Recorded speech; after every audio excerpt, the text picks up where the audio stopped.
She was building her stone cabin alone, one back-breaking rock at a time, unaware that the Cherokee warrior watching from the pine shadows had been declared dead by his own people and was living as a ghost between two worlds that would both kill him if they discovered the truth. The morning mist clung to the valley floor like the breath of sleeping spirits as Aurora Sterling dragged another limestone boulder toward the foundation she'd been laying for 3 weeks. Her hands, once soft enough to play piano in Denver drawing rooms, were now calloused and bleeding through torn gloves. The purple bruises on her arms had faded to yellow, but the memories they carried remained sharp as winter wind. She'd chosen this isolated valley 15 miles north of Durango for good reason. Before we jump back in, tell us where you're tuning in from, and if this story touches you, make sure you're subscribed, because tomorrow I've saved something extra special for you. No roads led here, no homesteaders had claimed the surrounding land, and most importantly, no one would think to look for a dead woman in a place where only eagles dared to nest. The local sheriff back in town still carried the wanted poster, with her face on it, offering $500 for information leading to the capture of Aurora Sterling, wanted for the murder of her husband, Jonathan Sterling. Prominent businessman and pillar of the community. What the poster didn't mention was that Jonathan Sterling had been beating his wife senseless every night for 2 years, or that he'd threatened to kill her if she ever tried to leave him. What it definitely didn't mention was that Aurora had acted in self-defense when he'd come at her with a fire poker, drunk and raging because she dared to suggest they might move somewhere smaller, somewhere he couldn't gamble away everything. They owned out the memory of that night still haunted her sleep. Jonathan had come home from another losing streak at the gambling tables, reeking of whiskey and cheap perfume from whatever saloon girl had taken his money along with his pride. Aurora had been darning socks by lamplight, trying to make their dwindling household budget stretch another week, when he'd stormed into their bedroom with fury blazing in his bloodshot eyes. "You think you're so smart, don't you?" He'd snarled, loosening his belt with the practiced ease of someone who'd used it as a weapon many times before, suggesting we sell the house, move somewhere cheaper, making me look like a failure in front of the whole town. Aurora had tried to explain, tried to reason with him, but Jonathan was beyond hearing. He'd grabbed the iron poker from beside their bedroom fireplace, raising it above his head with clear intent to crush her skull. In that moment, facing certain death, Aurora had done the only thing she could. She'd fought back. The struggle had been brief but violent. When it was over, Jonathan lay still on their bedroom floor, his own poker buried in his chest, his eyes staring sightlessly at the ceiling he'd never see again. Aurora had stood over his body for what felt like hours, her nightgown soaked with blood, her hands shaking so violently she could barely pack the small bag that would carry her into exile. She'd known that no jury would believe her story. Jonathan Sterling was respected, wealthy, connected to all the right people. Aurora was just his wife, a woman with no independent income, no family to defend her, no voice that would carry weight against his posthumous reputation. So she'd taken the money from Jonathan's safe, his best horse, and his Colt revolver, and had ridden into the night like a ghost fleeing back to whatever hell had spawned her. That had been 3 weeks ago. 3 weeks of hard travel through wilderness that wanted to kill her almost as much as civilization did. 3 weeks of planning, searching, and finally finding this hidden valley that would either become her salvation or her tomb. The stone cabin she was building would be her sanctuary, her fortress, her proof that Aurora Sterling wasn't dead. She'd just been reborn. Every rock she lifted was an act of defiance against a world that had tried to crush her spirit. Every wall she raised was a barrier against the past that haunted her sleep. She would build this home with her own hands, and no man would ever again have the power to take it from her. The work was backbreaking, harder than anything she'd ever attempted. Each stone had to be carefully selected for size and shape, then dragged or rolled into position with equipment she'd fashioned from salvaged timber and rope. Her back ached constantly. Her muscles screamed in protest every morning when she forced herself to rise before dawn. And her hands were so raw that even holding a cup of coffee sent fire through her palms. But the pain was good. The pain meant she was alive, that she was fighting, that she was building something permanent in a world that had proven temporary and treacherous. Every blister was proof of her independence. Every sore muscle evidence that she was strong enough to survive anything the world threw at her. What Aurora didn't know was that for the past week, someone had been watching her from the tree line. Someone who understood what it meant to be hunted, to live between life and death, to build something from nothing in a world that wanted you erased. Talon Riverwolf crouched motionless behind a massive ponderosa pine, his dark eyes tracking the woman's movements as she wrestled with stones that should have been too heavy for someone her size. He'd been observing her ritual every morning since she'd arrived, fascinated by her determination and disturbed by the obvious signs of recent violence he could read in her careful movements.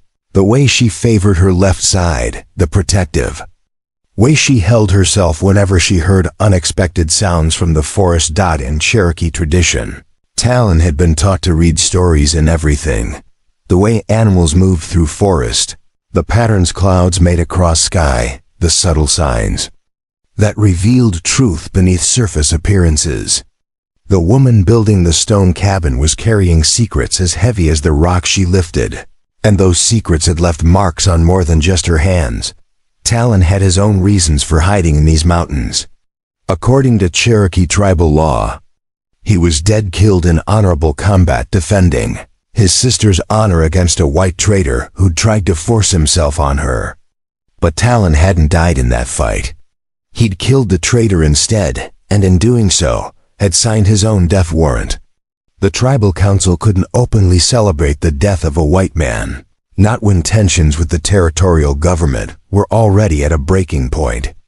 So they declared Talon dead, held a funeral ceremony, and quietly told him to disappear forever. The memory of that day still burned in his chest like swallowed fire.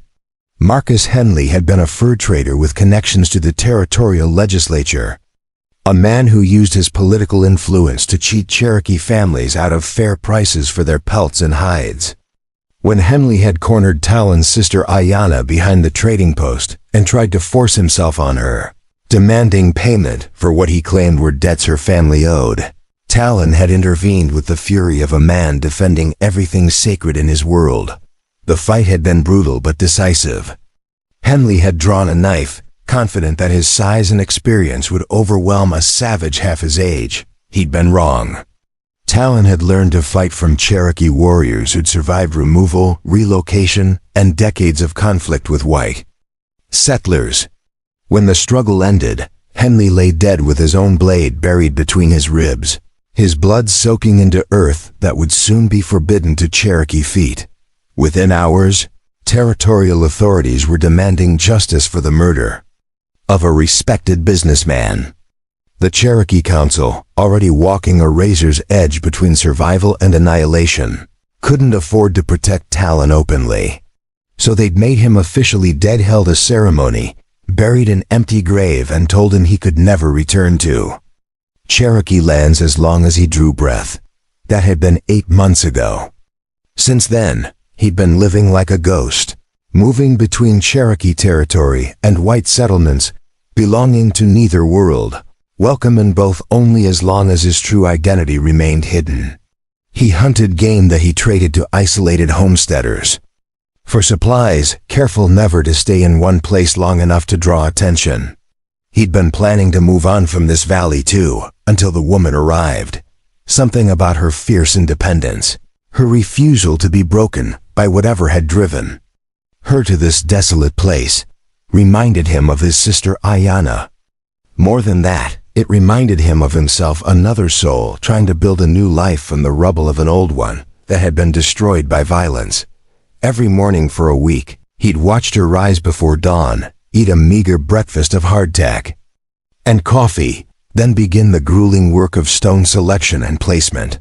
She worked with methodical precision, Preparing and narrating this story took us a lot of time, so if you are enjoying it, subscribe to our channel. It means a lot to us now. Back to the story. Clearly following some kind of plan, but Talon could see that her progress was painfully slow. At her current pace, she'd be lucky to have walls up before the first snow, and winter came early and brutal in these mountains. More concerning were the signs of inexperience he observed in her technique. She was selecting stones based on size, alone, not considering how their shapes would fit together. She was lifting rocks that were too heavy for her frame, risking injury that could leave her helpless in the wilderness. Most dangerous of all, she was building without proper foundation preparation. The freeze-thaw cycles of mountain winter would crack her walls apart unless she dug deeper and laid a proper frost line. Talon found himself caught between admiration for her courage and concern for her survival. This woman was fighting a battle against time, weather, and her own limitations, and she was losing. Without help, her stone cabin would become her stone tomb. But offering help meant exposing himself, revealing his presence to someone who might recognize his face from wanted posters or tribal descriptions. It meant risking the fragile safety he'd built through months of careful isolation. It meant trusting a stranger with secrets that could get him killed or worse, captured alive and turned over to authorities, who would make his death slow and public as an example to other savage murderers. Aurora straightened slowly, pressing both hands to her lower back as she surveyed her progress. The foundation was taking shape, but even she could see that time was running out. The aspens were already beginning to turn gold at higher elevations, and morning frost had started appearing on the grass around her campsite. She'd brought enough supplies for 6 weeks, maybe 8 if she rationed carefully. After that, she'd have to risk trips to town for food and tools, each journey an opportunity to be recognized, captured, and hanged for a crime that had been her only choice for survival. The irony wasn't lost on her. She was racing against time to build a home before she'd be forced to abandon it. Every stone she placed brought her closer to shelter, but also closer to the moment when her supplies would run out, and her hiding place would become a trap dot as she bent to select the next stone. Aurora heard something that made her freeze. Footsteps. Deliberate, careful, but not quite silent enough to escape notice. Her hand instinctively moved to the Colt revolver tucked into her belt, the gun she'd taken from Jonathan's body before fleeing Denver in the middle of the night. "I know you're there," she called out, her voice steady despite the hammering of her heart. "Show yourself, or I'll assume you mean me harm." The forest fell silent except for the whisper of wind through pine needles. Aurora waited, counting her heartbeats, calculating distances to cover, planning her escape route if this turned into a fight she couldn't win. She'd killed once in self-defense. She could do it again if necessary, but she hoped it wouldn't be necessary. She was tired of violence, tired of death, tired of running from shadows that might or might not be pursuing her. Then he stepped from behind the massive pine, and Aurora's breath caught in her throat. The man was tall and lean, with the fluid movements of someone equally comfortable in wilderness and civilization. His black hair hung loose to his shoulders, and his skin spoke of mixed Cherokee heritage. He wore buckskin pants and a simple cotton shirt, but there was something in his bearing that suggested he was far more than just another mountain man or drifter. Most striking were his eyes, dark as midnight, but somehow warm, carrying depths of understanding that seemed to see straight through to her soul. This was not a man who would judge her for the choices she'd been forced to make. This was someone who understood what it meant to make impossible decisions in a world that offered only impossible choices. "My name is Talon," he said, his voice carrying the faint accent of someone who'd learned English as a second language, but spoke it with careful precision. "I've been watching you work. You're building in the old way, stone by stone, by hand. It's good, strong work, but it's also slow work for one person." Aurora's grip on her revolver didn't relax. Trust was a luxury she could no longer afford. And strangers in the wilderness were more likely to be threats than salvation. Are you here to help or to cause trouble? Because I've had enough trouble to last several lifetimes. A ghost of a smile crossed Talon's features, and Aurora caught a glimpse of pain in his eyes that matched her own. I know the feeling. He gestured toward her foundation, studying it with the eye of someone who understood stonework.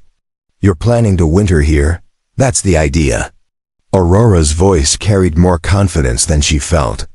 The truth was, she wasn't sure she'd survive the winter even if she managed to complete the cabin. Her supplies were limited. Her knowledge of wilderness survival was purely theoretical, and every day brought new challenges she hadn't anticipated. Then you'll need help, Talon said, his tone matter-of-fact rather than condescending. These mountains don't forgive mistakes, and winter's coming faster than you think. I can smell snow in the air already. You've got maybe 6 weeks before the first storm hits. Aurora studied his face, searching for any sign of deception or hidden motive. What she saw instead was something she'd almost forgotten existed: genuine concern from someone who asked for nothing in return. When was the last time anyone had looked at her with anything other than lust, anger, or fear? Why would you help me? She asked. You don't know me. You don't know why I'm here, or what I might have done. Talon was quiet for a long moment, his gaze moving from her face to the bruises still visible on her wrists, to the careful way she held herself, to the determination in her eyes that no amount of pain had been able to break. When he spoke, his voice carried the weight of someone who'd seen too much suffering in his short life. I know enough, he said finally. I know you're running from something that hurt you. I know you're trying to build something new with your own hands instead of depending on others. And I know what it's like to be declared dead by the world, while still fighting to stay alive. The last words hit Aurora like a physical blow. This stranger, this Cherokee man who'd appeared from the forest like something from a dream, somehow understood exactly what she was going through. He'd used almost the exact words she'd been thinking. Declared dead by the world while still fighting to stay alive. What's your story? She asked, lowering her gun slightly, but not putting it away entirely. She'd learned to be cautious with her trust, but something about this man's presence felt different from any threat she'd faced before. Long and complicated, Talon replied, settling into a crouch that suggested he was prepared to talk as long as necessary. But the short version is that I died 8 months ago defending my sister's honor, except I didn't actually die. Now I live between worlds, belonging to neither, trying to figure out how to build a life when officially I don't exist. Aurora felt something loosen in her chest, the tight knot of isolation she'd been carrying since the night she'd killed Jonathan. Here was someone who truly understood what it meant to be erased. To start over with nothing but determination and the clothes on your back. Here was someone who knew the weight of carrying secrets that could get you killed if they fell into the wrong hands. Aurora, she said, finally introducing herself but not lowering her guard entirely. Aurora Sterling, also officially dead as of 3 weeks ago. What killed Aurora Sterling? Talon asked, though his tone suggested he already suspected the answer. He'd seen enough marks of violence on enough victims to recognize the signs. A husband who thought his wife was property he could break whenever he got frustrated with the world. Aurora's voice carried no self-pity, just simple fact delivered with the quiet strength of someone who'd survived the unsurvivable. He was wrong. Talon nodded slowly, understanding flickering in his dark eyes. And now you're building a new life, stone by stone. That's the plan. Aurora gestured toward her half-completed foundation, allowing a note of bitter humor to creep into her voice. Assuming I can get it built before winter, before my supplies run out, or before someone recognizes me and decides $500 is worth turning in a dead woman.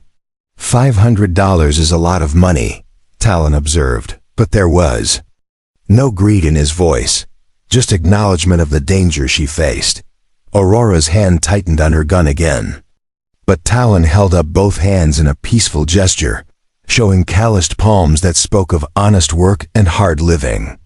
"I'm not interested in bounty money," he said. "But I am interested in helping someone who reminds me that survival is possible, even when the world wants you gone." For several heartbeats, they stood facing each other across the foundation stones, two people who'd been declared dead by circumstances beyond their control, two souls trying to build something permanent in a world that had proven temporary and dangerous. The morning sun climbed higher, burning away the mist and revealing the scope of the work still ahead. Finally, Aurora made a decision that would change both their lives forever. "Can you work with stone?" she asked. Cherokee built with stone for centuries before the white man came with his wooden houses, Talon replied, pride evident in his voice. "My grandfather taught me to read rock like others read books, which stones will hold, which will crack, how to build walls that will stand for generations." "Then I suppose we're partners," Aurora said, extending her hand with a mixture of hope and caution. "At least until the cabin's finished." When Talon shook her hand, his calloused palm warm and strong against hers, Aurora felt something she hadn't experienced since before Jonathan's first blowhole. Maybe, just maybe, she wouldn't have to face the coming winter alone. Maybe, for the first time in years, she'd found someone who understood what it meant to be strong enough to survive anything, yet brave enough to trust again, what neither of them knew was that building the cabin would be the easy part. The real challenge would be learning to trust each other with secrets that could get them both killed, and discovering that sometimes the strongest foundations are built not from stone, but from two damaged hearts choosing to heal together. As the morning mist burned away under the strengthening sun, Aurora and Talon began selecting stones for the cabin's first wall. Each rock they placed was a small act of defiance against a world that had tried to bury them both. Each stone they lifted together was proof that even the dead could choose to live again. Winter was coming, but for the first time since fleeing Denver, Aurora Sterling wasn't afraid of the cold. The partnership began with awkward silence and careful distance. Aurora woke before dawn, as had become her habit, to find Talon already crouched beside her campfire, feeding split pine into the coals with the practiced ease of someone who'd spent countless nights under open sky. He'd built the fire up without waking her, and the smell of fresh coffee drifted from a battered tin pot balanced on the flames. "You didn't have to do that," Aurora said, emerging from her bedroll with her hand still instinctively near her revolver. 3 weeks of solitude had taught her to be suspicious of kindness, especially from strangers who appeared from nowhere offering help. "Coffee's better when someone else makes it," Talon replied without looking up from the fire, Cherokee saying. Aurora studied his profile in the firelight, searching for any sign that he was mocking her or testing her boundaries. What she saw instead was simple pragmatism, a man who understood that survival in the wilderness required cooperation, not competition. "Is that really a Cherokee saying?" she asked, accepting the tin cup he offered. "No," Talon admitted, and for the first time since they'd met, Aurora saw him smile. "But it should be." The coffee was strong and bitter, nothing like the delicate blends she'd once served in her Denver parlor, but it warmed her from the inside out and helped chase away the lingering chill of mountain morning. As they sat in comfortable silence, watching the sun paint the valley walls gold and rose, Aurora found herself relaxing in a way she hadn't since Jonathan's death. "So how do we do this?" she asked finally, gesturing toward the stone foundation that had consumed her thoughts for weeks. "I mean, I know how to lift rocks and stack them, but you seem to know something about actually building with them." Talon set down his coffee cup and moved to the foundation, running his hands along the stones she'd already placed. His touch was gentle but analytical, reading the rock like others might read a book. After several minutes of examination, he shook his head. "This won't hold," he said, his voice carrying no judgment, just fact. Good stones, good intention. But wrong approach. Mountain winters will tear this apart in the first freeze. Aurora felt her heart sink. 3 weeks of backbreaking labor, reduced to rubble by someone who'd been watching her work for less than a week. What's wrong with it? Foundation's too shallow, stones aren't properly fitted, no drainage system for snowmelt. Talon pointed to specific areas as he spoke, his explanations clear and patient. You're building like someone who learned from books, not from watching what works in these mountains. Because I did learn from books, Aurora admitted, her cheeks burning with embarrassment. I found a manual on stone construction in Jonathan's library. I thought if I followed the instructions. Exactly. Books are written by people who've never had to survive a Colorado winter in a house they built with their own hands. Talon said, Cherokee build to last generations, not just seasons. If we're going to do this, we do it right. The word we hung in the air between them, carrying weight that had nothing to do with stone construction. Aurora realized that somewhere in the space of a single conversation, she'd gone from solitary survivor to partner in an enterprise that would require trust, cooperation, and shared risk. What does doing it right involve? She asked. Tearing out what you've built and starting over. Aurora's first instinct was to argue, to defend the work that had cost her blood, sweat, and weeks of grinding effort. But as she looked at her foundation with Talon's explanation fresh in her mind, she could see the flaws he'd identified. The stones were indeed poorly fitted, leaving gaps that would collect moisture and expand when it froze. The depth was inadequate. For the frost lying in these mountains, most damning of all, she'd built without considering drainage, meaning spring snowmelt would undermine everything she'd accomplished. How long will it take? She asked, surprised by her own willingness to abandon weeks of work, to do it right. 2 weeks if we work from dawn to dusk, 3 if we take time to do it properly. Talon studied her face, perhaps reading the calculation she was doing in her head. I know you're worried about time, about supplies running out before winter. But better to build once and have it last than to build twice and freeze to death. When it falls down. Aurora made the hardest decision she'd faced since fleeing Denver. Show me how to do it right. What followed was the most intensive education of Aurora's life. Talon didn't just teach her how to build with stone. He taught her how to think like stone, to understand the language of rock and mortar that had been spoken by his people for countless generations. They began by dismantling her original foundation, a process that was both physically exhausting and emotionally devastating. Each stone she'd placed with such care had to be examined, sorted, and often discarded if it showed signs of weakness or poor shape. Talon's standards were unforgiving, but his explanations helped Aurora understand the reasoning behind every decision. This one, he said, hefting a limestone boulder that had taken Aurora an entire morning to drag into position, has a crack running through the center. Invisible now, but the first hard freeze will split it in half. Foundation stone has to be perfect, everything else depends on it. Aurora found herself looking at rocks with new eyes, seeing flaws and strengths she'd never noticed before. Talon taught her to test stones by sound, tapping them with a small hammer and listening for the clear ring that indicated solid material versus the dull thunk that warned of internal cracks. He showed her how to read the grain of sedimentary rock, identifying the layers that would provide strength versus those that would crumble under pressure. Cherokee say that stone speaks to those who know how to listen. Talon explained as they worked through their second day together. Every rock tells a story, where it came from, how it was formed, what stresses it can handle. Learning to hear those stories is the difference between building something that lasts and building something that kills you when it falls down. But stone selection was only the beginning.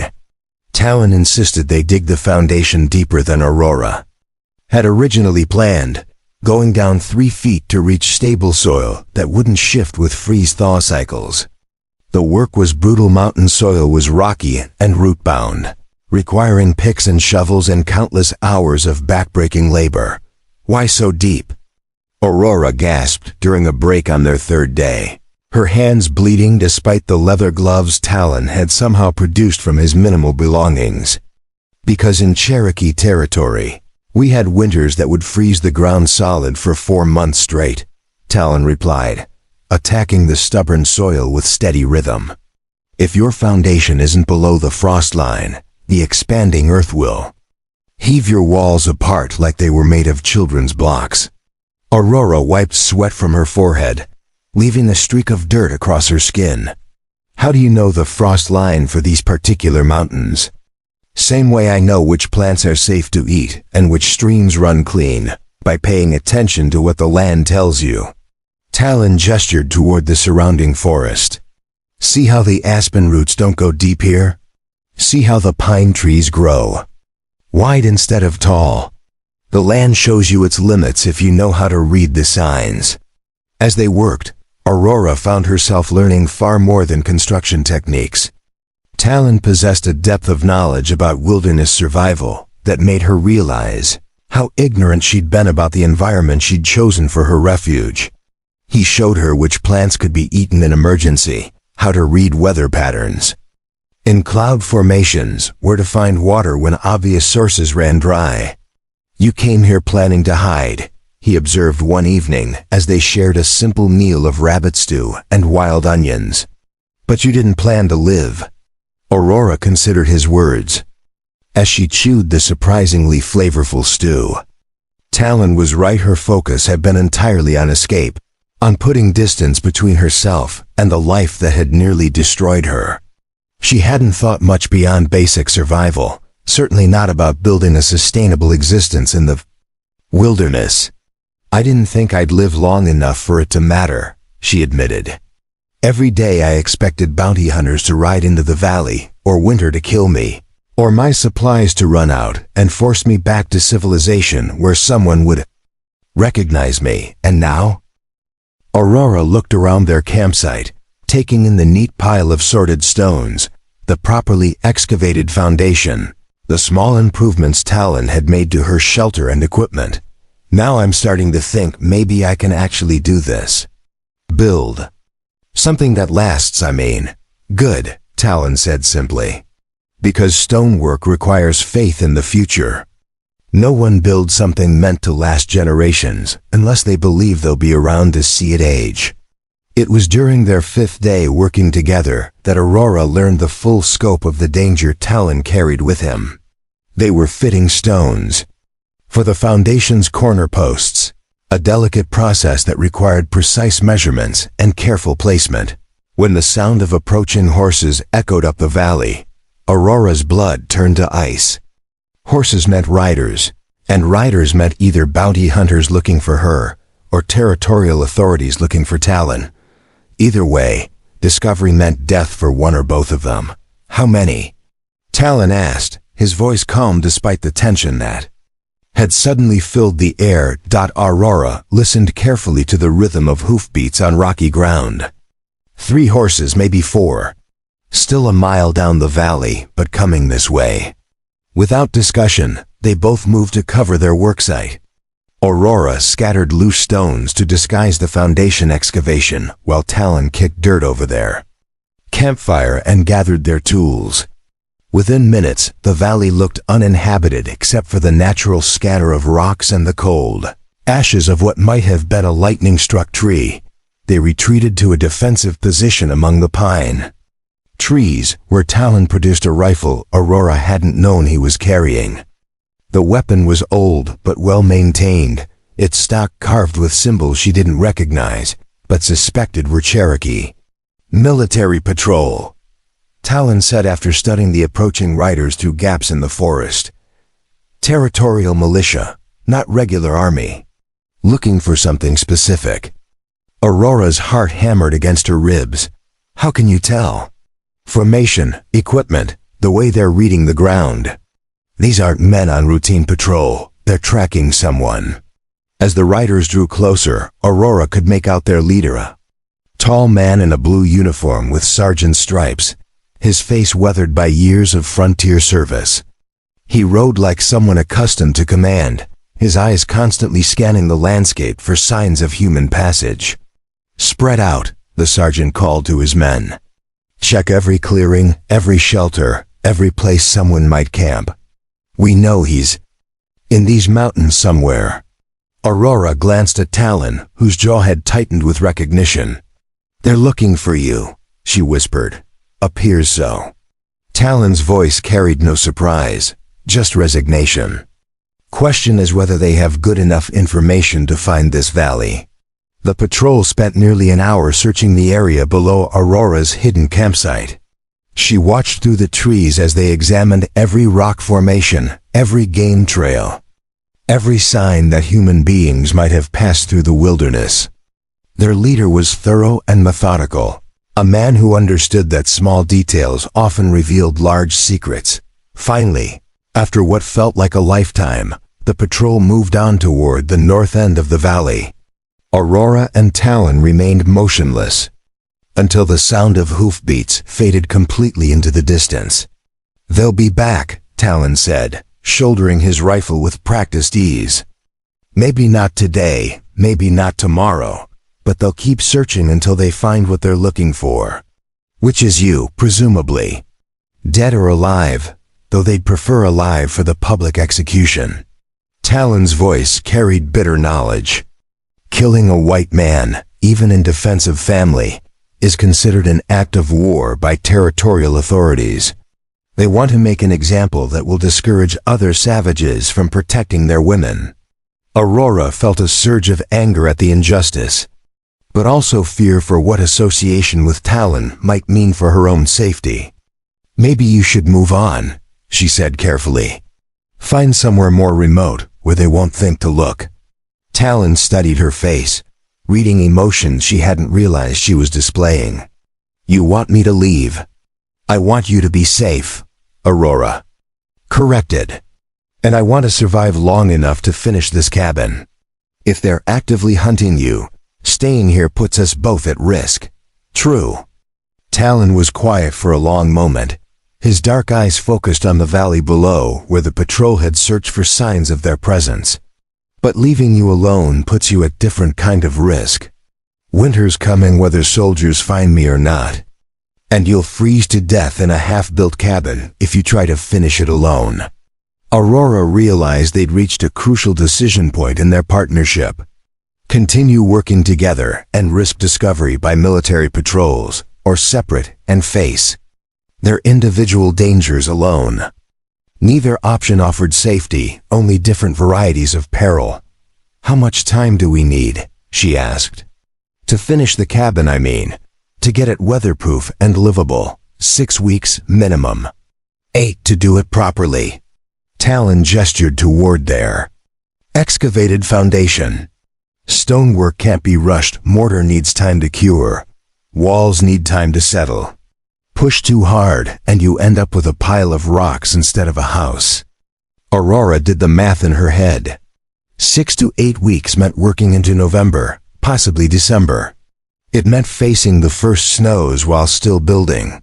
Meant gambling that Talon could evade capture long enough to complete their work. "What are the chances they'll find us if we stay?" she asked. Talon considered the question with the seriousness it deserved. "Hard to say. This valley's well hidden, no obvious trails leading in. But that sergeant knows his business, and they've got plenty of manpower to search systematically. If I had to guess, I'd say 50-50 odds they locate us before winter shuts down their operations. And if they do find us, they'll hang me from the nearest tree and probably arrest you as an accomplice.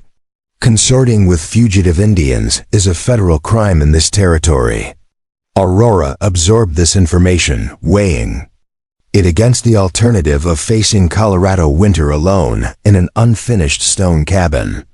The choice wasn't really a choice at all without Talon's help.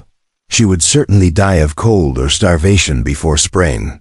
With his help, she might die of bullet or rope, but at least she'd have a fighting chance. "Then we'd better work fast." She said what emerged over the following days was a partnership unlike anything Aurora had experienced in her marriage or her previous life. Where Jonathan had demanded submission and obedience, Talon offered collaboration and mutual respect. Where her Denver social circle had valued appearance over substance, Talon cared only about competence and character. They developed a rhythm that maximized both efficiency and security. Aurora would rise before dawn to scout the valley approaches, while Talon prepared breakfast and organized the day's materials. They worked through the morning on foundation stones, broke during the heat of midday to rest and plan, then resumed construction until dusk. Evenings were spent preparing meals, maintaining tools, and discussing the next day's priorities. Talon proved to be not just knowledgeable about stonework, but a natural teacher. He explained each technique thoroughly, demonstrated proper form, then watched patiently as Aurora practiced until she could perform the task correctly. When she made mistakes, and she made many, he corrected her without condescension or frustration. "Learning takes time," he said one afternoon after Aurora had spent an hour trying to fit a particularly stubborn cornerstone. Cherokee children spend years watching their elders work before they're allowed to place their first foundation stone. You're learning in weeks what most take seasons to master. Aurora wiped sweat from her forehead, leaving another streak of dirt across her face. "Sometimes I feel like I'm learning everything backwards. How to survive before how to live. How to build before how to plan. How to trust before how to judge character." "Maybe that's not backwards," Talon suggested. "Maybe that's just a different kind of wisdom." As they worked, Aurora found herself sharing pieces of her story she'd never told anyone. Not the basic facts, those were stark and simple enough, but the emotional reality of living with fear, the gradual erosion of hope that had preceded Jonathan's final violence, the complex guilt she felt about taking a human life even in self-defense. "I keep wondering if there was another way," she admitted one evening as they shared another of Talon's expertly prepared meals.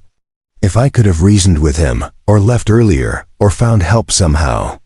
"Cherokee have a saying," Talon replied. "When the mountain lion attacks, you don't negotiate. You fight or you die." Jonathan wasn't a mountain lion, wasn't he? Talon's voice carried gentle challenge. "He hunted you in your own home, stalked you through your daily life, used his superior strength to terrorize someone he should have protected. What else would you call that?" Aurora had never thought of her marriage in those terms, but the comparison was disturbingly accurate. Jonathan had indeed been a predator, using law and social convention to trap prey that couldn't escape through normal means. Fighting back hadn't just been self-defense. It had been the only form of justice available to her. In return, Talon shared fragments of his own story. The political complexity of Cherokee relations with territorial government, the impossible position his tribal council had faced when forced to choose between protecting one man and preserving their entire community's fragile peace with white authorities. "They saved my life by declaring me dead," he explained. "Gave me a chance to disappear instead of facing execution. I understand why they made that choice, but understanding doesn't make the exile easier to bear. Do you miss it? Cherokee territory. I mean, your family, your people, every day." Talon stared into their campfire, flames reflecting in his dark eyes. But missing something and being able to return to it are different things. Some bridges burn so completely that crossing back becomes impossible. Aurora understood that sentiment all too well. Her own bridges to civilization had been burned just as thoroughly, leaving her stranded in wilderness that was becoming less foreign and more like home with each passing day. As their second week of partnership drew to a close, the foundation finally reached completion. What had once been a rough excavation had become a precisely fitted base of carefully selected stones, each one tested for strength and positioned for maximum stability. Drainage channels directed water away from the structure, and the depth provided protection against frost heave that would threaten lesser construction. Standing beside their completed work as the sun set behind the western peaks, Aurora felt a satisfaction she'd never experienced in her previous life. This foundation hadn't been purchased with inherited money or built by hired workers. Every stone had been placed by her own hands, every decision made through her own growing understanding of what it meant to build something meant to last. "It's beautiful," she said, surprised by the emotion in her own voice. "It's functional," Talon corrected, but his tone carried approval. "Beauty comes from things that work the way they're supposed to work." As they prepared for sleep that night, Aurora realized that something fundamental had shifted in her relationship with both Talon and the wilderness surrounding them. She was no longer a refugee hiding from civilization. She was a woman building a new life with skills she was learning and tools she was mastering. The valley was no longer just a place to hide, it was becoming home. But even as confidence grew in her ability to complete the cabin, Aurora couldn't shake the knowledge that soldiers were still searching the mountains, that every day of construction brought them closer to discovery. The foundation was complete, but the walls would take much longer to build, and winter was approaching with the inevitability of Judgment Day. 3 weeks into their partnership, Aurora discovered that building walls was an entirely different challenge from laying foundations. Where foundation work had been about precision and permanence, wall construction required an almost artistic sense of balance and proportion that she struggled to master. Each stone had to fit not just with its immediate neighbors, but with the overall pattern that would distribute weight evenly throughout the structure. "Think like water," Talon instructed as Aurora wrestled with a particularly stubborn section of the eastern wall. "Water always finds the path of least resistance. If your stones aren't fitted properly, that's where the wall will fail when pressure builds." Aurora stepped back from her work, wiping limestone dust from her hands as she studied the section she'd been building. Even to her untrained eye, she could see that something was wrong with the pattern. The stones seemed to fight against each other rather than supporting one another, creating lines of weakness that would become cracks under stress. "I'm thinking too much like a city person," she admitted, trying to make everything straight and uniform instead of working with what the stones want to do naturally. "Cherokee builders say that stone has memory," Talon replied, running his hands along a section of wall they'd completed the previous day.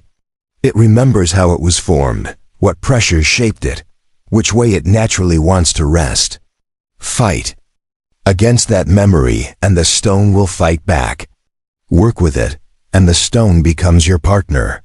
This concept of stone having memory was foreign to everything Aurora had learned about construction from her reading. But as she watched Talon work, she began to understand what he meant.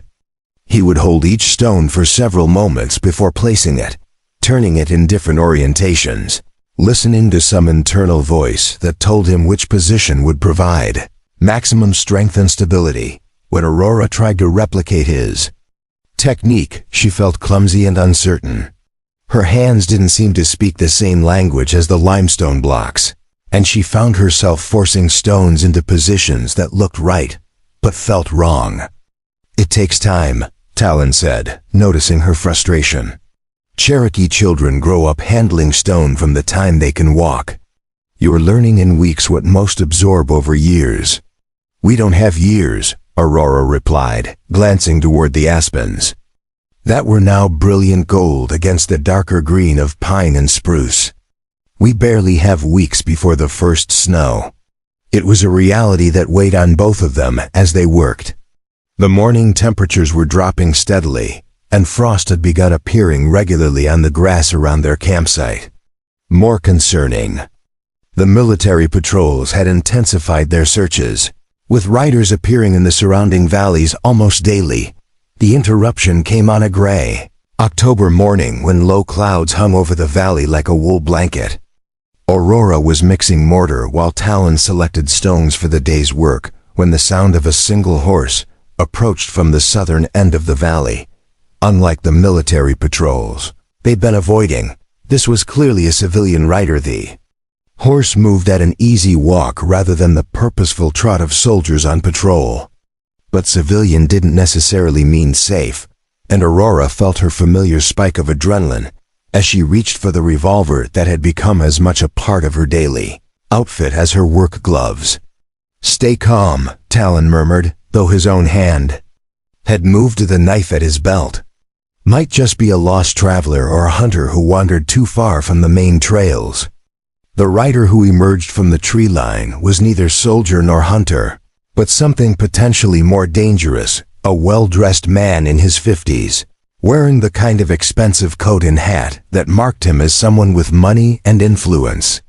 His horse was a quality animal, well-fed and properly shod, suggesting he wasn't some desperate prospector or drifter.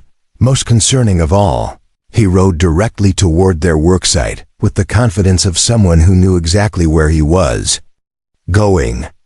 "Miss Sterling," the man called out as he approached, his voice carrying the educated accent of someone who'd spent time in eastern cities.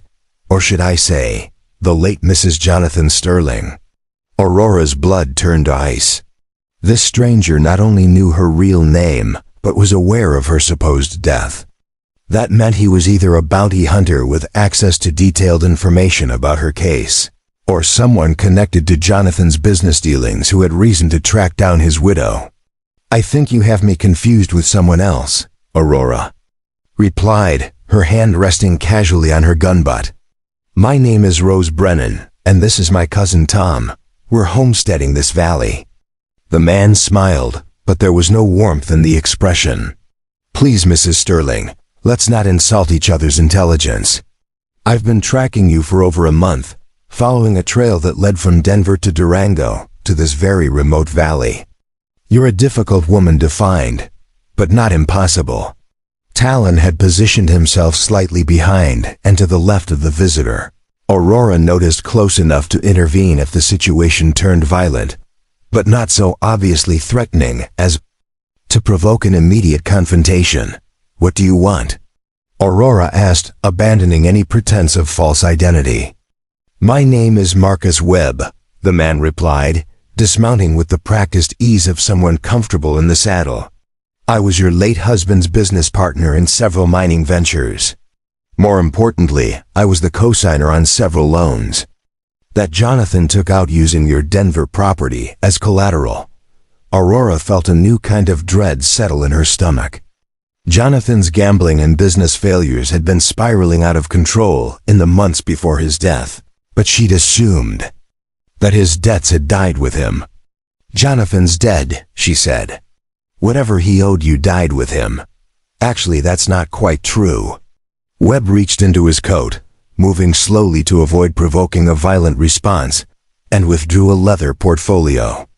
"According to the terms of our agreement, if Jonathan died before the loans were repaid, responsibility for the debt transferred to his surviving spouse. That would be you." "I'm not his surviving spouse," Aurora said quickly. "I'm legally dead, remember? You said so yourself." Webb's smile widened. "Ah, but that's where things get interesting. You see, the authorities never found a body, did they? Just blood and signs of struggle, which could indicate murder, kidnapping, or simply a very clever woman staging her own death to escape inconvenient circumstances." Aurora glanced at Talon, who was watching the exchange with the focused intensity of a predator evaluating potential threats. Webb hadn't acknowledged Talon's presence beyond an initial dismissive glance, apparently categorizing him as hired help rather than a potential threat. "What are you proposing?" Aurora asked. "Simple business transaction," Webb replied, opening his portfolio to reveal several official-looking documents. "You signed these papers transferring ownership of the Denver property to my company, and I forget I ever found you. Continue playing dead, build your little cabin, live happily ever after in the wilderness. And if I refuse, then I return to Denver with proof that Aurora Sterling is very much alive, wanted for murder, and hiding in the Colorado Territory under a false name. The territorial marshal would be very interested in that information, don't you think?" Aurora realized she was trapped between two equally dangerous options. Sign Webb's papers and lose any legal claim to the property that represented her only. Financial security, or refuse and face arrest for murder. Either way, Webb held all the cards. "I need time to consider your offer," she said. "Of course, I'm a reasonable man." Webb tucked the documents back into his portfolio. "I'll be camping at the southern end of the valley tonight. You can give me your answer in the morning." As Webb remounted his horse and rode away, Aurora felt the careful stability she'd built over the past month crumbling like poorly mortared stone. Just when she'd begun to believe she might actually survive and build a new life, the past had reached out with grasping fingers to drag her back into the world she'd tried to escape. That night, as they sat beside their campfire eating a dinner neither had much appetite for, Talon finally spoke the words Aurora had been dreading to hear. "You should sign his papers," he said quietly. "Take his deal and hope he keeps his word about forgetting he found you. You think I should just give up everything Jonathan and I worked for? Let some crooked business partner steal our property because he's got me backed into a corner?" "I think you should stay alive," Talon replied. "Property isn't worth dying for, and if this Webb character turns you into authorities, that's exactly what will happen. They'll hang you for your husband's murder, and all the Denver real estate in the world won't matter then." Aurora poked at the fire with a stick, sending sparks spiraling up into the cold night air. "It's not just about the money, though. That's part of it. That property represents the only proof I have that my life before this actually existed. If I sign it away, it's like admitting that Aurora Sterling really is dead, that everything I was before coming here doesn't matter." "Maybe that's not such a bad thing," Talon said carefully.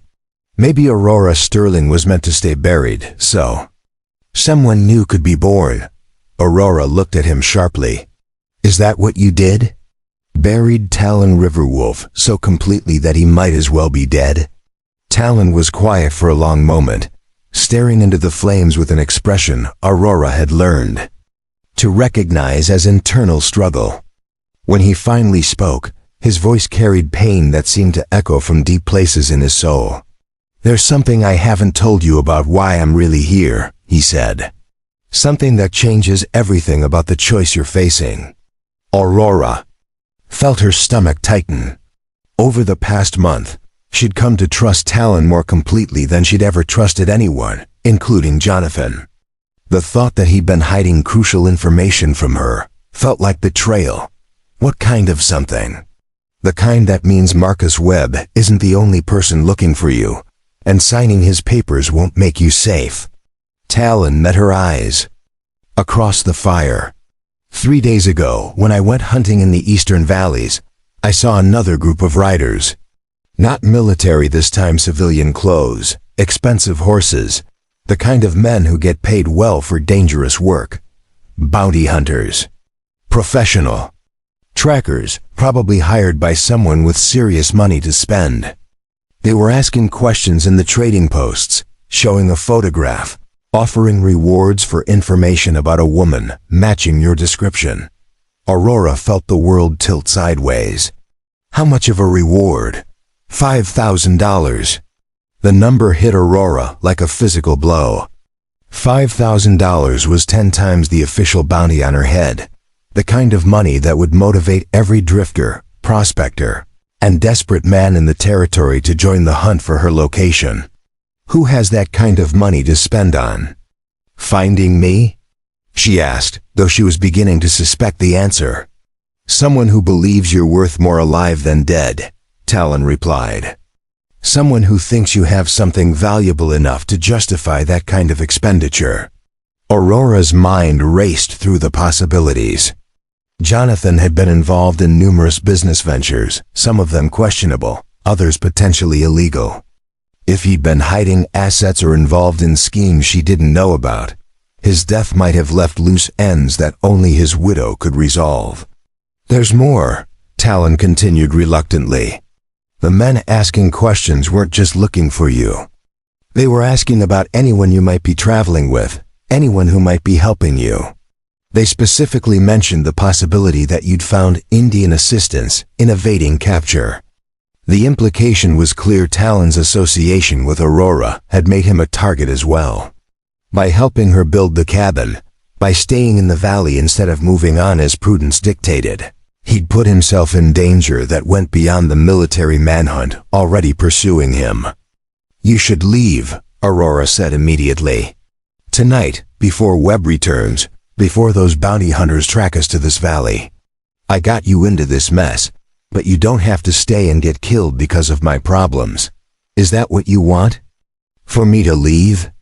The question hung between them like smoke from their fire, carrying implications that went far beyond simple partnership or mutual assistance. Over the past month, Aurora had come to depend on Talon for more than just his knowledge of stone construction.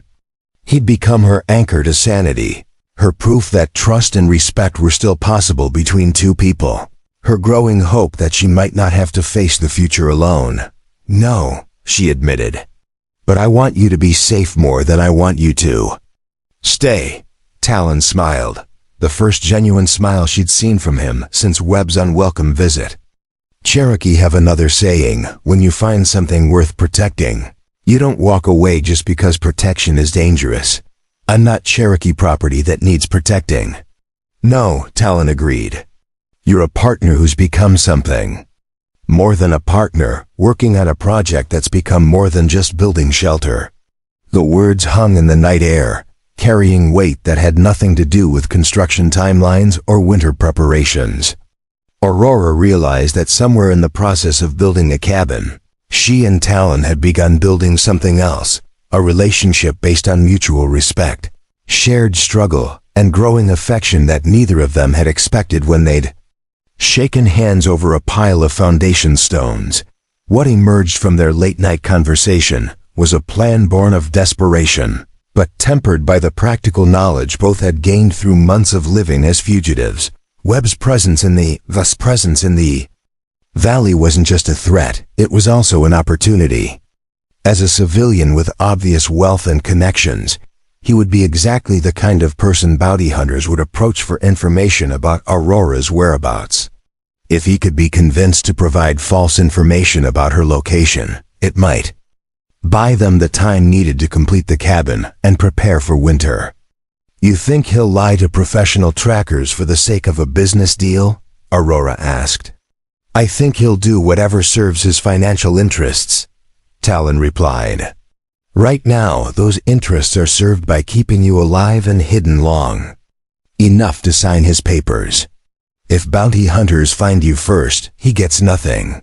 The plan required Aurora to appear to accept Webb's deal while actually signing documents that had been subtly altered to protect her legal interests.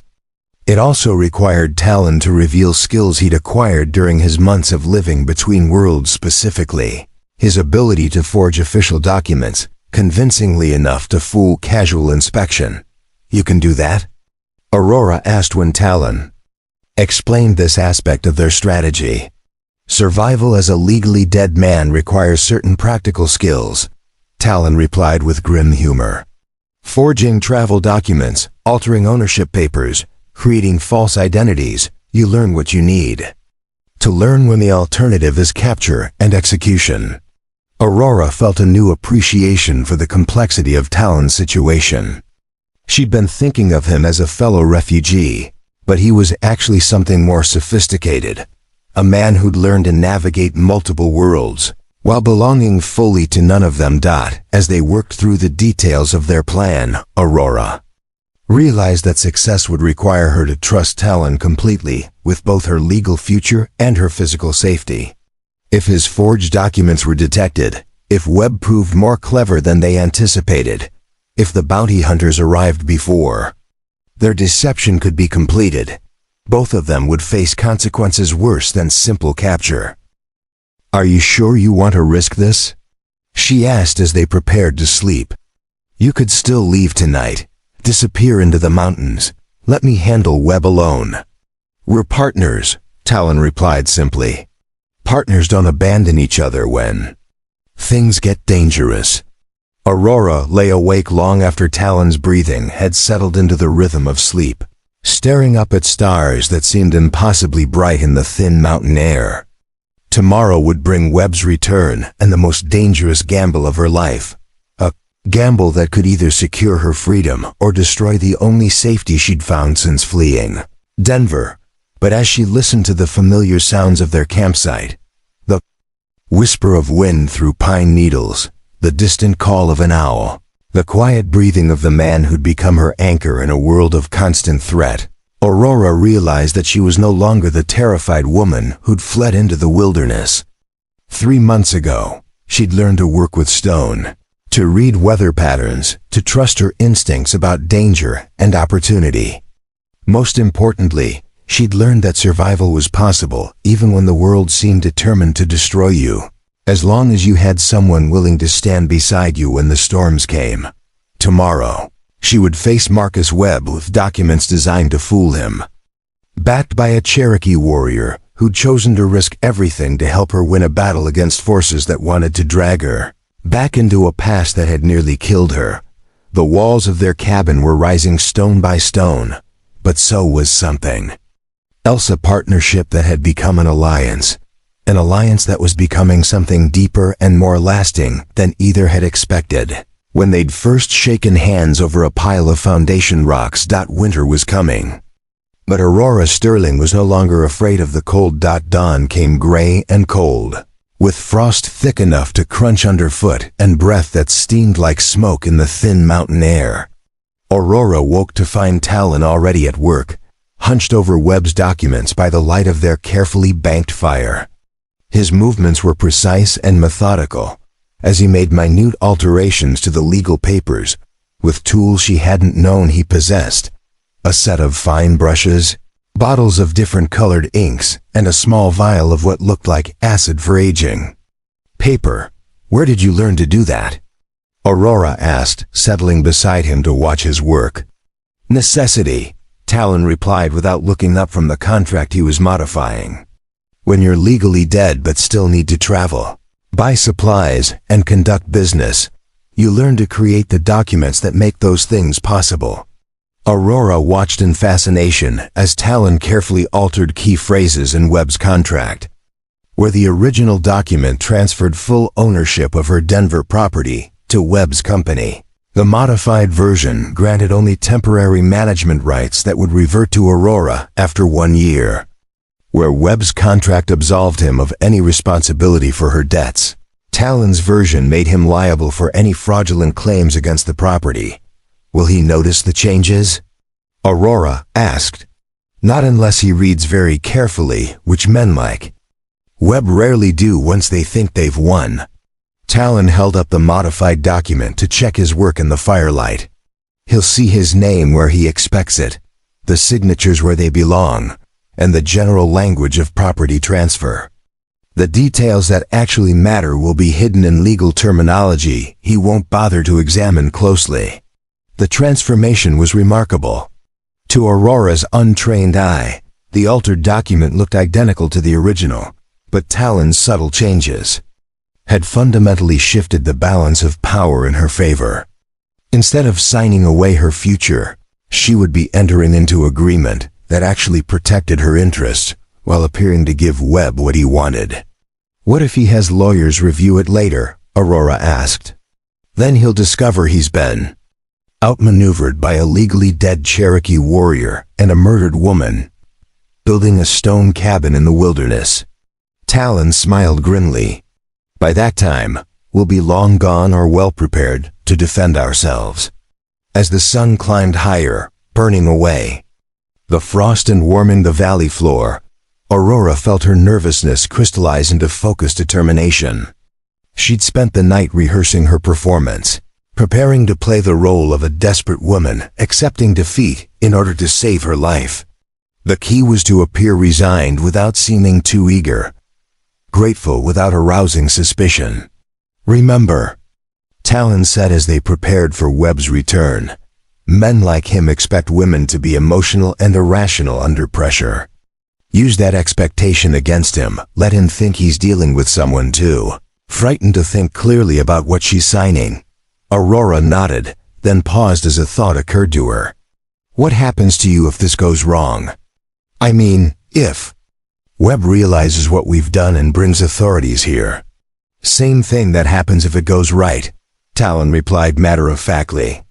I disappear deeper into the mountains until the heat dies down, then resurface somewhere else with a new identity. You'd leave me here alone? The question came out with more vulnerability than Aurora had intended, revealing how much she'd come to depend on Talon's presence for more than just practical assistance. The thought of facing the coming winter without his knowledge, his companionship, his steady strength seemed almost unbearable. Only if staying would get us both killed, Talon said gently. But I'd come back once it was safe. Partners don't abandon each other permanently. The word partners hung between them with weight that had grown beyond its original meaning.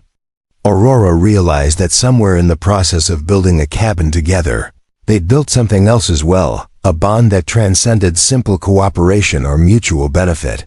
Marcus Webb arrived promptly at noon, riding into their campsite with the confident air of a man who believed he held all the advantages. He dismounted with practiced ease, his expensive clothes unmarked by travel, his manner suggesting that collecting debts from desperate fugitives was merely another day's work. Mrs. Sterling, he said with exaggerated courtesy, I trust you've had time to consider my proposal? I have, Aurora replied, forcing her voice to carry the tremor of defeat she knew he expected to hear. I don't seem to have much choice in the matter. Excellent. Business is so much more pleasant when all parties recognize reality. Webb produced his leather portfolio, withdrawing the documents with satisfied efficiency. I've taken the liberty of preparing everything for your signature. Once these papers are filed in Denver, your legal troubles will be permanently resolved. Aurora accepted the documents with hands that she allowed to shake slightly, playing the part of a woman overwhelmed by circumstances beyond her control. As she pretended to read through pages she'd already memorized, Webb's attention wandered to their construction project. Ambitious undertaking, he observed, studying the partially completed stone walls. Most people would have chosen wood for a project this remote. Stone lasts longer, Talon said, speaking for the first time since Webb's arrival. Wood burns, rots, gets eaten by insects. Stone endures. Webb glanced at Talon with the dismissive attention most wealthy men gave to hired help. Cherokee, aren't you? I hear your people have a gift for working with stone. Among other things, Talon replied neutrally, but Aurora caught the tension that tightened his jaw. Webb's casual racism was exactly the kind of attitude that had made Talon's legal existence impossible. The assumption that Cherokee people were useful for manual labor, but not worth considering as equals. Well, you'll have plenty of time to finish your little project once Mrs. Sterling and I conclude our business. Webb turned back to Aurora with expectant attention. The papers, if you please. Aurora made a show of reading through the documents. One final time, allowing uncertainty to play across her features as if she were struggling with a decision. In reality, she was checking to ensure that Talon's modifications were undetectable, that the subtle changes in language blended seamlessly with Webb's original text. There's no other way? She asked, letting a note of desperation creep into her voice. I'm afraid not. Your husband's debts don't disappear simply because he's dead, and your current legal status makes conventional collection methods problematic. Webb's smile was cold, but patient. This arrangement protects us both from unnecessary complications. Aurora picked up the pen Webb offered, dipped it in the ink he provided, and signed the modified documents with a hand that trembled just enough to reinforce her performance as a defeated woman. Webb barely glanced at the papers as he collected them, his attention already focused on the business success he believed he'd achieved. Pleasure doing business with you, Mrs. Sterling, he said, tucking the documents back into his portfolio. Or should I say, the late Mrs. Sterling. As far as the world is concerned, This conversation never happened. What about the bounty hunters? Aurora asked, maintaining her role as a frightened woman seeking reassurance. I've heard there are men asking questions, offering rewards... Webb's expression sharpened slightly. What kind of men? Professional trackers, according to local. Rumors. Well-funded, well-armed, the kind who don't give up easily. Aurora watched Webb's face carefully as she delivered this information. Someone's offering serious money for information about my whereabouts. How much money? $5,000, supposedly. Webb's confident demeanor flickered for just a moment, revealing calculation behind his polished exterior. $5,000 was significantly more than the property transfer he'd just secured, suggesting that Aurora's value to someone else exceeded what he could gain from their arrangement. Interesting, he said finally. Do you have any idea who might be funding such an extensive search? None whatsoever. Jonathan had business dealings I knew nothing about, investments and partnerships he never discussed with me.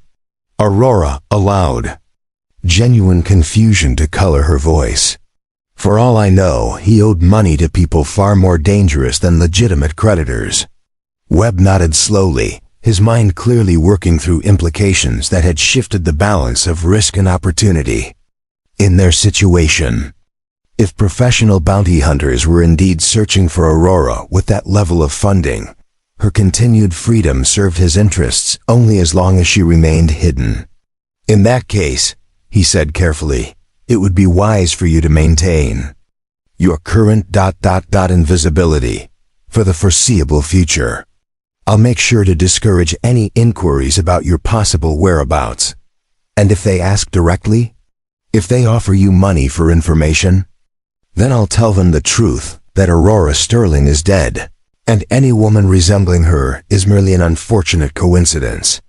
Webb remounted his horse with satisfaction evident in every movement. Good day, Mrs. Sterling. I trust we won't have occasion to meet again. As Webb rode away toward the southern end of the valley, Aurora felt a complex mixture of relief and apprehension. The immediate threat had been neutralized, but the larger danger remained. Professional bounty hunters were still searching for her, funded by someone with serious money and serious motivation to find her alive. What Aurora and Talon didn't know was that their performance had been observed by eyes other than Webb's. Hidden among the pine trees on the eastern slope of the valley, a man with a spyglass had watched the entire transaction with professional interest. Samuel Harwick was a bounty hunter by trade, but not the kind of crude violence for hire that most people associated with the profession. He was a former Pinkerton detective who specialized in tracking cases that required patience, intelligence, and the ability to blend into civilized society when necessary. The $5,000 reward for Aurora Sterling represented the largest payday of his career, but more importantly, it was his ticket to retirement and respectability. Harwick had been following Webb for 3 days, suspecting that Jonathan, Sterling's business partner, might have information about his widow's whereabouts. Watching through his spyglass as Aurora signed documents and engaged in obviously friendly conversation with her supposed captor, Harwick realized he'd stumbled onto something more complex than simple debt collection. The presence of the Cherokee man added another layer of complication. Harwick recognized the type: competent, dangerous, the kind of man who wouldn't hesitate to kill if his partner was threatened. Any attempt to capture Aurora would have to account for her protector's likely response, but Harwick was a patient man who understood that the best captures happened when targets felt safe and unprepared. Rather than acting immediately, he settled in to observe their routine, learn their habits, and identify the optimal moment to strike. From his concealed position, Harwick could see that Aurora and her companion were building something substantial, not the temporary shelter of people planning to move on, but the permanent construction of people planning to stay. That suggested they felt secure in their hiding place, confident that they'd evaded pursuit successfully. Harwick smiled grimly as he adjusted his spyglass for a better view of their campsite. Confidence was a luxury that fugitives couldn't afford. And Aurora Sterling was about to learn that lesson the hard way. Back at their campsite, Aurora was experiencing her own moment of realization about the complexity of their situation.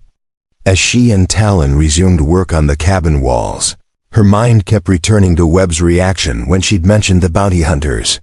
His calculation had been immediate and obvious: if someone was willing to pay $5,000 for her capture, her value as a free woman exceeded her worth as a debt settlement.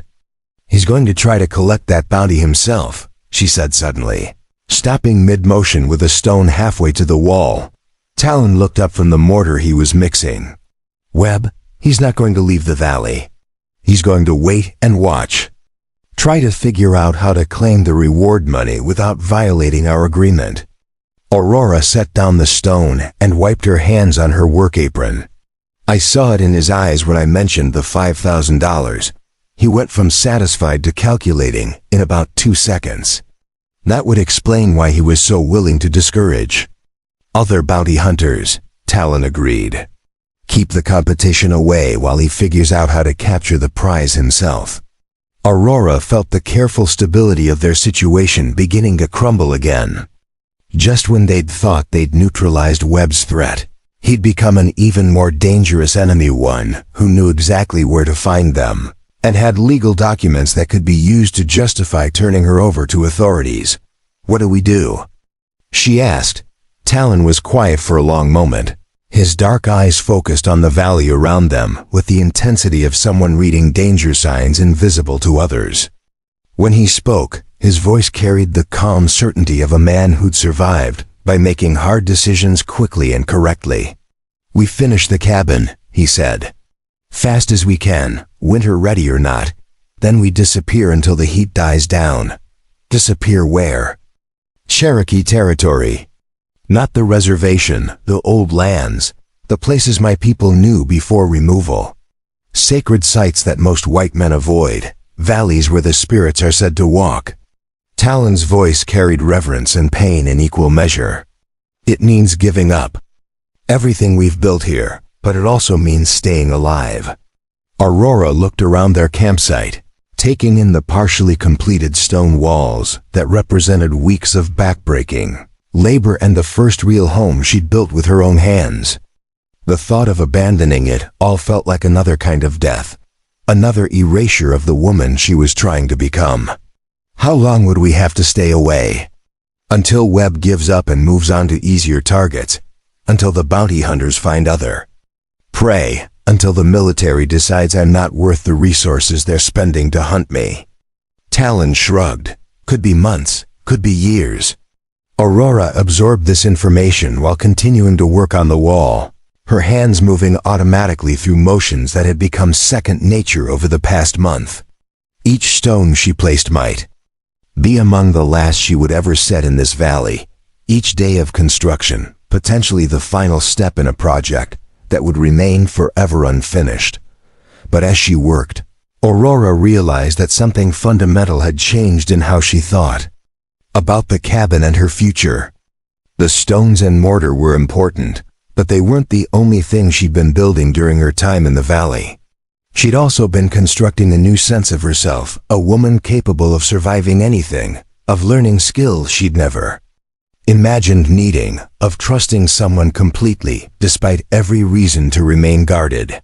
That woman, the one who could work with stone and read weather patterns and plan tactical deceptions, wasn't tied to any particular place or structure. She was portable, resilient, and strong enough to start over anywhere she needed to go. "We'll come back," she said with sudden conviction. "Maybe not this year, maybe not next year, but we'll come back and finish what we started." Talon met her eyes across the wall they were building together. "Promise?" "Partners don't abandon their projects permanently," Aurora replied, echoing his earlier words about not abandoning each other. As they worked through the afternoon, pushing to complete as much of the cabin as possible before circumstances forced them to flee, Aurora found herself memorizing every detail of their construction. The way morning light hit the eastern wall, the view of the valley from the planned front door, the sound of wind through the gaps they hadn't yet filled with mortar. Place had saved her life by giving her something to build toward instead of just something to run from. When she returned, and she would return, she would finish what she and Talon had started together. But first, they had to survive what was coming. And what was coming, Aurora suspected, would test everything they'd learned about trust, partnership, and the kind of strength that could only be forged through shared adversity. Winter was approaching, and so were the hunters. The race had begun between completion and capture, and the stakes were nothing less than the future they were trying to build together. Stone by stone. Samuel Harwick had been observing Aurora and Talon for 5 days when he made his first critical mistake. Confident in his concealment among the dense pine forest on the eastern slope, he'd grown careless about the small details that separated professional surveillance from amateur spying. It was the glint of morning sunlight off his spyglass lens that finally betrayed his position to eyes trained by a lifetime of reading wilderness signs. Talon spotted the reflection during what had become their routine morning security sweep of the valley perimeter. He said nothing to Aurora, continuing his normal pattern of checking their trap lines and water sources, but his route gradually shifted to provide multiple angles of observation on the area where the light had originated. The confirmation came when Harwick adjusted his position to maintain visual contact with their campsite. A slight movement of branches, the faint sound of disturbed pine needles, and the brief glimpse of a human silhouette were enough to tell Talon everything he needed to know. They were being watched by someone with enough skill to remain hidden for days, but not quite enough patience to avoid the small errors that revealed professional surveillance. When Talon returned to their worksite, he moved with the same casual efficiency that had characterized his morning routine for weeks. But Aurora, who'd learned to read the subtle signals in his posture and expression, immediately recognized that something had changed. "How many?" she asked quietly, continuing to mix mortar as if nothing had happened. "One that I can confirm. Possibly others positioned where I can't see them." Talon selected stones for the wall section they'd been building, his movements deliberate and unhurried. Professional-grade good equipment, proper concealment, the patience to watch for days without making a move. Aurora felt her stomach tighten with familiar dread. After weeks of relative security, the outside world had finally found their hidden valley. Bounty hunter? Most likely. The question is whether he's working alone or as part of a larger operation. Talon fitted a stone into place with the careful precision that had become second nature. Also, whether he's here to observe or capture, what's the difference? Observation means he's gathering information, learning our routines, identifying our defenses, waiting for the optimal moment to strike. Capture means he thinks he can take us now with acceptable risk. Talon's voice carried the calm analysis of someone who'd survived by correctly assessing threats. Based on his positioning and the fact that he hasn't moved in hours, I'd say he's still in observation mode. Aurora continued working while her mind raced through their limited options. Running was possible. They could abandon the cabin and disappear deeper into the mountains. But winter was less than 3 weeks away, and surviving in the wilderness without shelter would likely kill them as effectively as any bounty hunter's bullet. Fighting was also possible, but that assumed they could locate and neutralize their watcher without alerting any potential backup he might have positioned throughout the valley. If they guessed wrong about his numbers or capabilities, they'd be dead before they realized their mistake. "There's a third option," Talon said, apparently reading her thoughts. "We let him come to us, but on our terms instead of his." Meaning? Meaning we give him what he thinks he wants while keeping what we actually need. Talon's smile was grim but confident. Cherokee have been dealing with bounty hunters for longer than Colorado has been a territory. Sometimes the best way to escape a trap is to spring it yourself. What Talon proposed was perhaps the most dangerous gamble of Aurora's life, a deliberate provocation designed to force their watcher into premature action while they still controlled the Circumstances of confrontation. The plan required Aurora to appear vulnerable and isolated, creating an opportunity too tempting for a professional bounty hunter to resist. That evening, as sunset painted the valley walls gold and red, Aurora made a show of preparing to bathe in the stream that ran along the valley's eastern edge. She gathered soap, towels, and clean clothes with the casual routine of someone who felt completely secure in her isolation, someone who had no idea she was being watched by predatory eyes. The bathing spot Talon had selected was ideal for their purposes, close enough to their campsite to appear natural, but far enough away to seem isolated and vulnerable.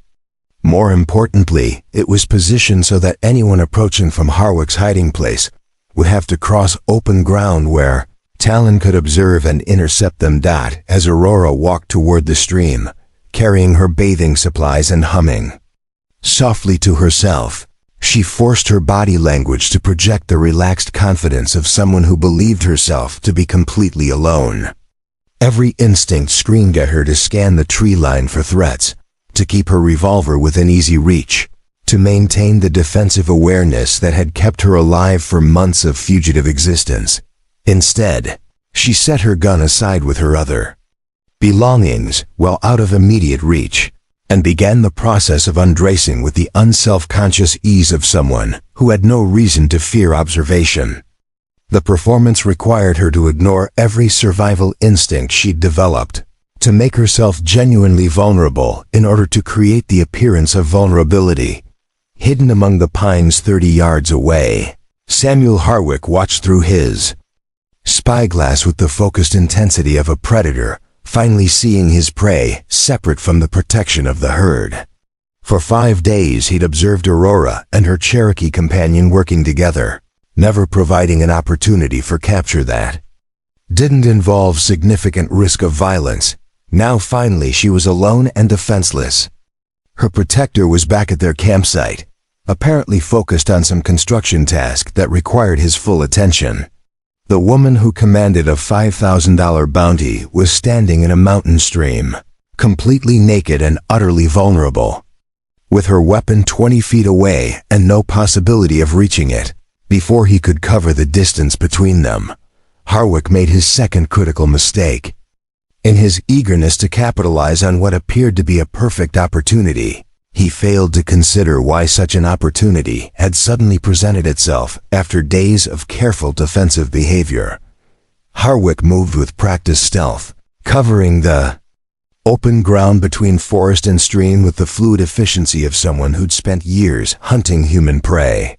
His approach was silent and swift, designed to close the distance before his target could react or call for help.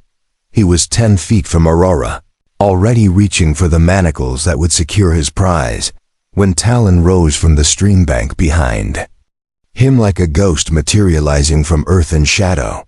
The Cherokee warrior had been lying, motionless among the rocks and tall grass for over an hour, his body painted with mud and charcoal to blend perfectly with the natural environment. His camouflage was so complete that Harwick had walked within arm's reach without detecting his presence. "Don't move," Talon said quietly, pressing the edge of his knife against Harwick's throat with just enough pressure to draw a thin line of blood. "Don't speak. Don't even breathe hard." Harwick froze, his professional training warring with the primitive fear of sudden capture. He'd hunted enough dangerous prey to recognize when the roles had been reversed, when the hunter had become the hunted through miscalculation or overconfidence. Aurora turned in the stream, water streaming from her hair as she reached for the clothes she'd left within easy reach, despite appearances to the contrary. Her movements were calm and efficient, showing none of the panic or terror that Harwick had expected from a cornered fugitive. "Samuel Harwick," she said, pulling on her shirt with matter-of-fact composure. "Former Pinkerton detective, currently working as an independent contractor. You've been watching us for 5 days from the pine grove on the eastern slope." Harwick's eyes widened in surprise. Not only had they detected his surveillance, but they'd identified him by name. That suggested a level of organization and information gathering he hadn't expected from desperate fugitives hiding in the wilderness. "How long have you known?" he asked, his voice carefully controlled despite the knife at his throat.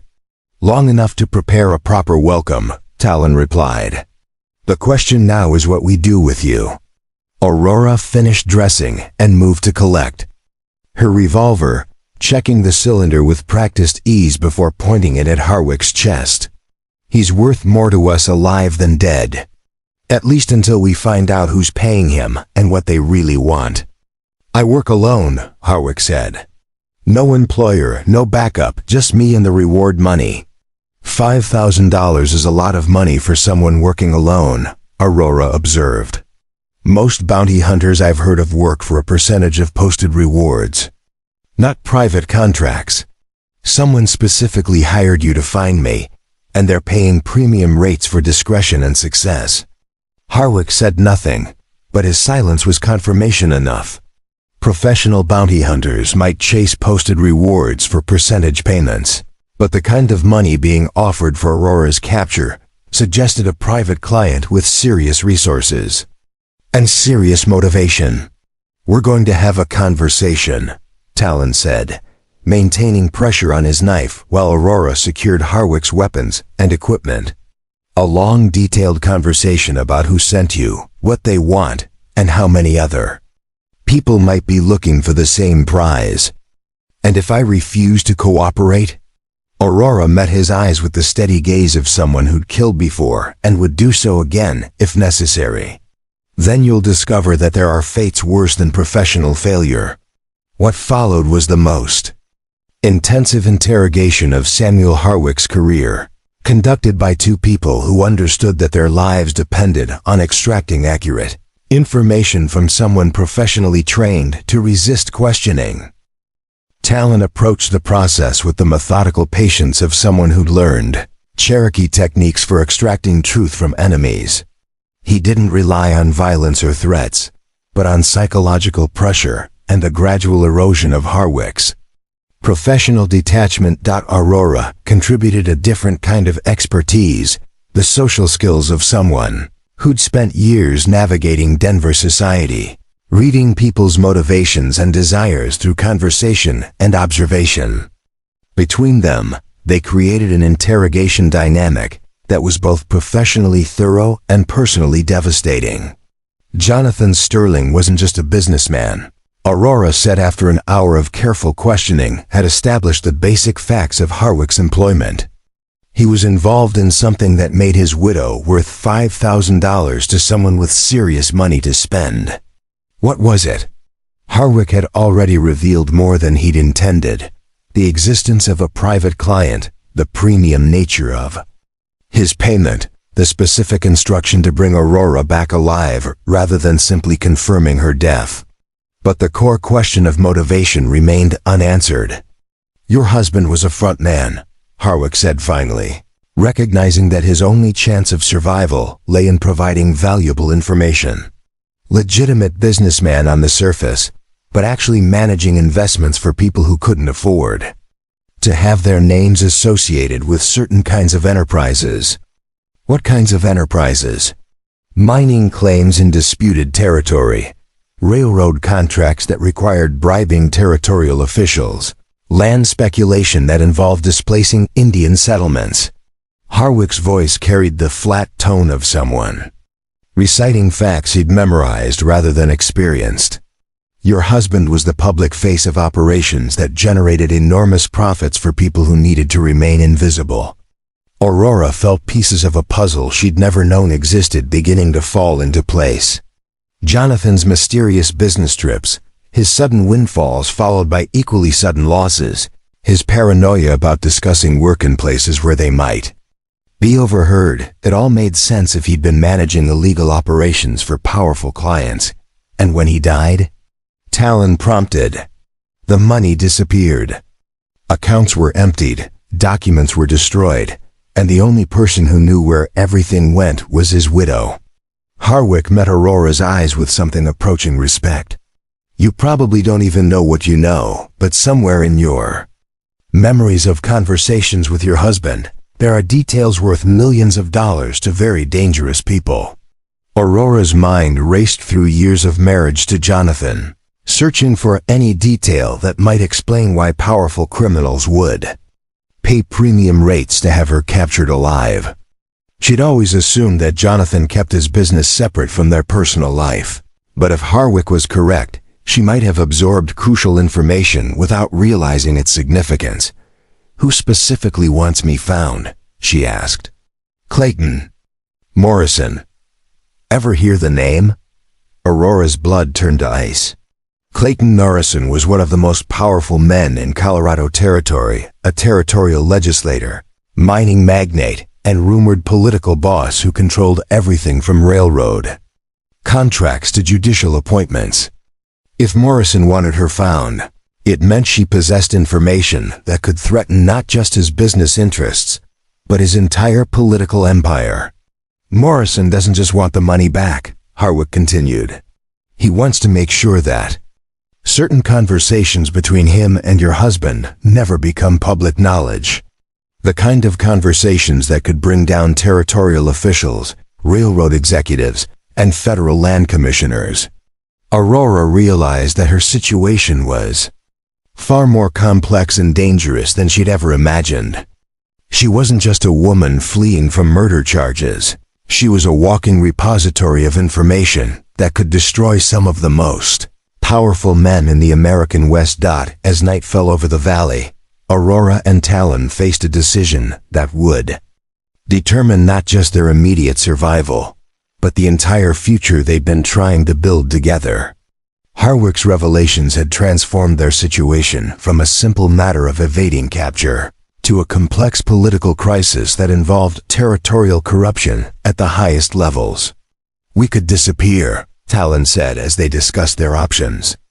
Around a carefully shielded campfire, "Take Harwick's information, head for Cherokee territory, and stay hidden until Morrison gives up the search." "For how long? Months? Years?" Aurora stared into the flames, seeing her half-built cabin in the dancing light. "And what about the next bounty hunter, and the one after that?" "Morrison has enough money to keep sending professionals until one of them succeeds. Or we could fight," Talon said quietly. "Use what we know to expose Morrison's operations. Turn the hunters into the hunted. That means going back to civilization, trusting lawyers and newspapers and federal marshals who might already be in Morrison's pocket." Aurora shook her head. "It means giving up everything we've built here and gambling our lives on a justice system that's already failed us both." Harwick, bound but conscious nearby, spoke into their silence. "There's a third option. Morrison's not the only one with money and political connections. There are federal authorities in Denver who've been trying to build cases against territorial corruption for years. The right information, delivered to the right people, could bring down Morrison's entire operation." "And in return?" Aurora asked. "Full pardons for both of you. New identities, federal protection, enough money to start over anywhere you want." Harwick's voice carried the practiced persuasion of someone accustomed to negotiating deals with desperate people. "Morrison's enemies in Washington would pay handsomely for the kind of information you possess." Aurora looked across the fire at Talon, seeing her own uncertainty reflected in his dark eyes. After months of hiding, fighting, and building something real with their own hands, they were being offered a chance to return to civilization as heroes rather than fugitives. But it would mean abandoning the stone cabin that had become more than shelter. It had become a symbol of their ability to create something lasting together despite impossible circumstances. It would mean trusting strangers with their lives and future, gambling everything on promises made by people they'd never met. "What guarantee do we have that federal authorities will honor their commitments?" Talon asked. "None," Harwick admitted. "But what guarantee do you have that Morrison will ever stop hunting you if you remain fugitives?" As Aurora stared into the fire, she realized that all their choices led through dangerous territory. Fight or flee, trust or hide, build or abandon, every option carried risks that could destroy everything they'd worked to create. But one thing had become clear through months of survival in the wilderness. She and Talon were stronger together than either could be alone. Whatever decision they made, they would make it as partners who'd learn to trust each other completely. The stone cabin might remain unfinished, but the partnership they built while constructing it had become strong enough to survive anything. The world could throw against it. Winter was coming, and so was the most dangerous choice of their lives. Dawn broke clear and cold over the valley, with the first snow of winter dusting the high peaks like powdered sugar. Aurora stood beside their half-completed cabin, running her hands along the stone walls they'd built together, feeling the solid weight of each carefully placed rock. In 12 hours, federal marshals would arrive to escort them to Denver, where Aurora's testimony would bring down Clayton, Morrison's criminal empire, and secure their freedom. But freedom came with a price. They would never return to this valley, never finish the home they'd built stone by stone, never again wake to the sight of morning mist rising from the stream where they'd first learned to trust each other completely. Having second thoughts? Talon asked, emerging from their camp with 2 cups of coffee steaming in the frigid air. About Morrison? No. He deserves what's coming to him. Aurora accepted the coffee gratefully, wrapping her fingers around the warm tin to chase away the morning chill. About leaving this place? Yes. Talon nodded, understanding evident in his dark eyes. Cherokee believed that some places choose their people, not the other way around. This valley chose us when we needed, choosing most. Aurora looked around their campsite, memorizing details she knew she'd carry for the rest of her life. The stone foundation that had taught her the difference between building and construction. The fire ring where they'd shared meals and stories. And the gradual revelation of trust. The half-finished walls that represented not just shelter, but proof that 2 broken people could create something whole together. What will happen to it? She asked. The cabin, I mean. Will someone else find it, finish what we started? Maybe, or maybe it will stand as it is, a monument to the fact that Aurora Sterling and Talon Riverwolf were here, that they built something real together, even when the world said they didn't exist. The sound of approaching horses echoed up. The Valley Federal Marshals arriving precisely on schedule, bringing with them the promise of justice and the certainty of departure. Aurora felt her heart tighten as she watched the riders emerge from the tree line, their badges catching the morning sunlight like small stars. What followed was the most surreal morning of Aurora's life. Marshal James Crawford was a weathered man in his 50s who treated her with the respectful attention due to a crucial witness rather than a captured fugitive. His deputies secured Harwick for transport while Crawford reviewed the information Aurora and Talon had extracted about Morrison's operations. "This is explosive material," Crawford said, studying the notes Aurora had compiled from her memories of Jonathan's business conversations. "Bank fraud, illegal land seizures, bribery of territorial officials. We've been trying to build a case like this for 3 years." "Will it be enough to convict him?" Aurora asked. "With your testimony and the documentation we'll seize from his offices, Morrison won't just face conviction. He'll face complete destruction of everything he's built through corruption." Crawford's satisfaction was evident. Justice moves slowly sometimes, but it moves. As the marshals prepared for departure, Aurora made a decision that surprised everyone, including herself. Walking to the pile of stones they'd quarried for the cabin's completion, she selected a small piece of limestone that fit perfectly in her palm. "For remembering," she told Talon, offering him the stone, "so that wherever we end up, we'll have something from the place where we learned to build together." Talon accepted the stone with reverence, understanding immediately why it mattered. Cherokee keep memory stones too. Pieces of important places that carry the spirit of what happened there. Aurora chose her own memory stone, a piece of granite, streaked with quartz that had come from the stream where Harwick had sprung their trap. As she tucked it into her jacket pocket, she felt the solid weight of everything they'd accomplished together. Marshal, Crawford was checking his pocket watch when Talon made an announcement that changed everything. "I'm not going with you," he said quietly. Aurora's heart stopped. "What do you mean?" "Morrison's crimes were against you, not me. My testimony isn't necessary for conviction, and I won't be safe in Denver even with federal protection."